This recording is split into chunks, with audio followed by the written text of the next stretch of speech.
Hey, this is Dr. James with some Stop Smoking Today bonus content. We're putting all these videos here in one location, doing reaction videos to them. This one's about how to quit smoking naturally.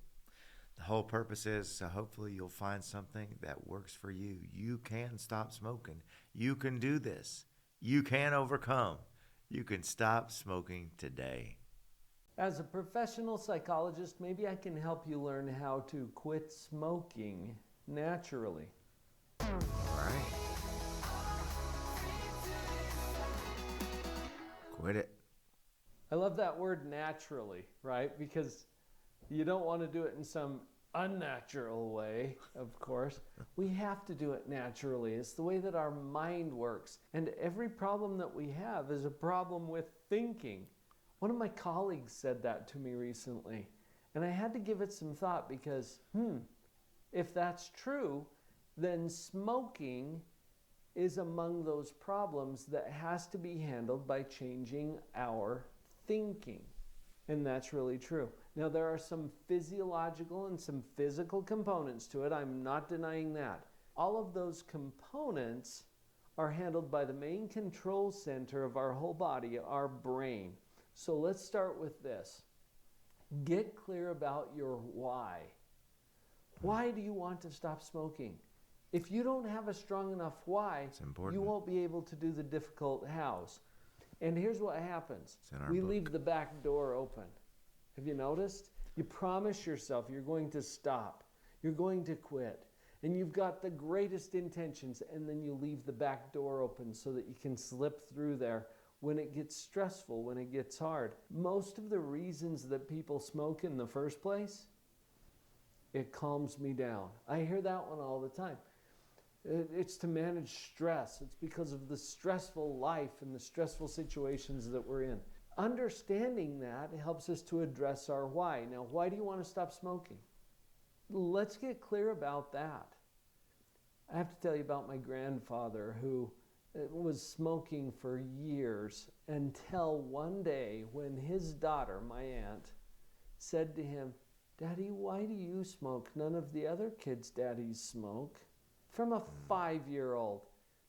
And that was enough for my grandpa. That gave him a strong enough why to quit. Cold turkey. I'm not saying it was easy. It wasn't. But that was a strong enough why for him to handle all the difficult hows that come because of the physiological addictions that occur with cigarette smoking. And we're just using this as an example too, because it might be something else in your life that you're promising yourself that you will quit or change. Get clear about your why. If you don't have clarity about that, engage someone to help you to get there. Hire a coach. Talk to someone who knows you well. Let's get clear about why you want to do this. I can also tell you, if you're doing it for somebody else, it might not be a strong enough why for you. Somehow it's got to hit you at your core, because that's when you will really take action to stop it. Most people that I've talked to about this already have a pretty good why. And you do too. You've got strong reasons for doing this. There's a psychological hurdle that we need to overcome, and that has to do with the timing. Most of the reasons you want to quit have to do with what? Health, relationships, maybe cost, lifestyle. You've got a lot of good reasons. The problem is most of the benefits from quitting smoking are down the road a ways, and most of the costs for continuing to smoke are down the road a ways. For example, every time you pick up a package of cigarettes, you see the Surgeon General's warning about how this is going to damage your health and maybe cause you to die. But not today. See, that's a more long-term effect. And so we trick ourselves mentally into thinking, well, I'm okay for now, but down the road I need to quit because eventually it's going to kill me. Right? One of my clients got a diagnosis of emphysema, quit immediately when the diagnosis came, because it's now. He's dealing with it now. It's not something that will happen sometime in the future. He's got the diagnosis today, and that was enough for him to quit. So get clear about the why.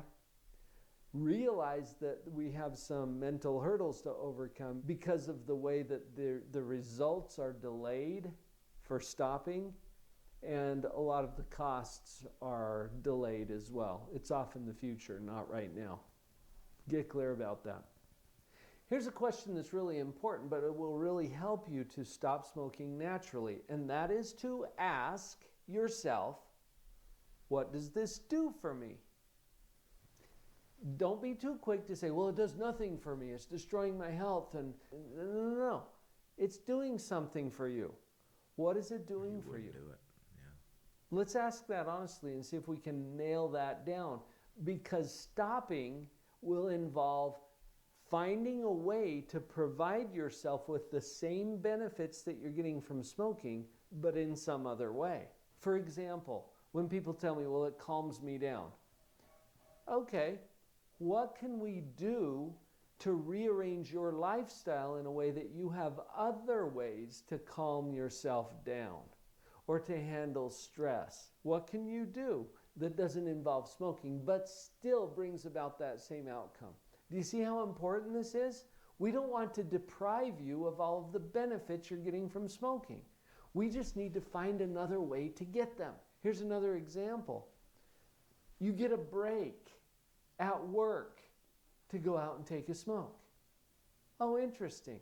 No wonder it helps to calm you down. You get to take a break, right? And focus on nothing else for a few minutes. Maybe socialize with your friends for a little bit. Okay. Great benefit. Not the healthiest way to get it. Can you still take a break, even though you don't smoke anymore? Of course you can. You know, this came as a complete revelation to one of my clients who was realizing, wait, I can still take a smoke break. I just won't smoke. Brilliant. Yeah. Yes. Find another way, an adaptive, healthy way to get the same benefits. And you can't even do that until you ask the question. So please ask, what is this doing for me? What benefits do I get from it? And then let's find another way to get those.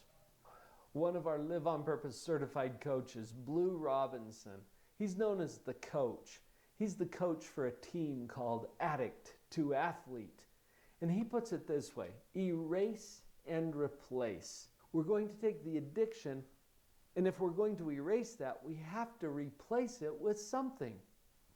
Otherwise, we leave a big void. And this is one of the difficulties that we encounter when we try to stop smoking, because it leaves this big hole in our habits, in our daily routines, in our feelings, in the way that we interact and socialize with other people. We're not just going to delete that from your life. Let's find a way to erase and replace. Keep that in mind as we take a look at these natural strategies. Accountability is an important aspect of this. I would encourage you to find one or two, maybe three, accountability partners. Sometimes it's more helpful to declare to just a few people what you're working on than it is to put it out on social media, for example. Find a few people that you trust who really care about you, who can help to hold you accountable. We're not shifting the responsibility to them.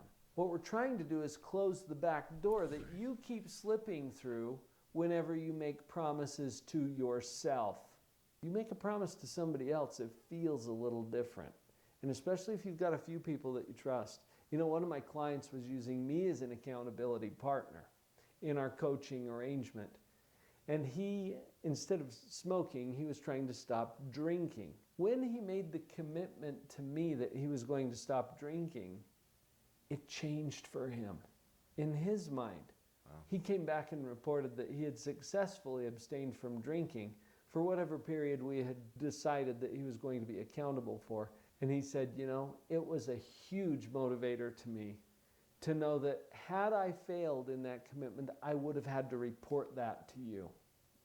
And because of the relationship that we have, that was why he picked me as an accountability partner. Pick somebody that you trust. You don't have to do this alone. And there are groups that you can get involved with also that will help to hold you accountable. But pick one or two accountability partners. We're addressing here mostly the psychological aspects of how to stop smoking naturally.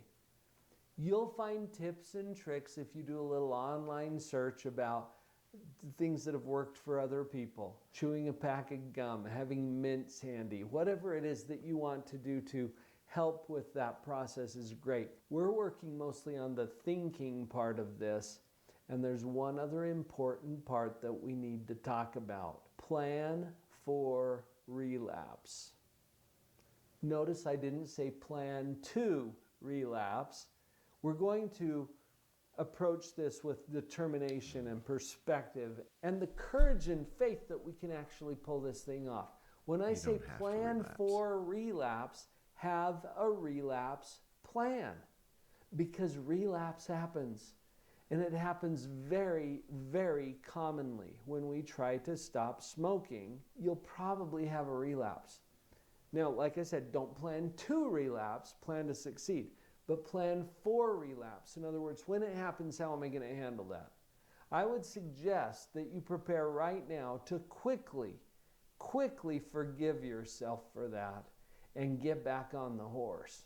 Okay? It's easy to say, oh, well, all of the progress that I made is up in smoke now. I just blew it. Might as well. No, don't go there. Quickly forgive yourself. Oh, relapse. Yeah, it happens. Kind of knew that. Okay, where was I? And then pick up where you left off. Do not give up. This is where most people fail, because they get into a relapse and they think that they have failed. Relapse is simply part of the process.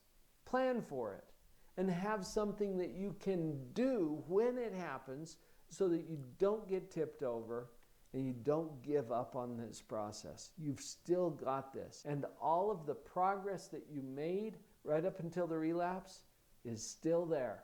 You didn't lose that.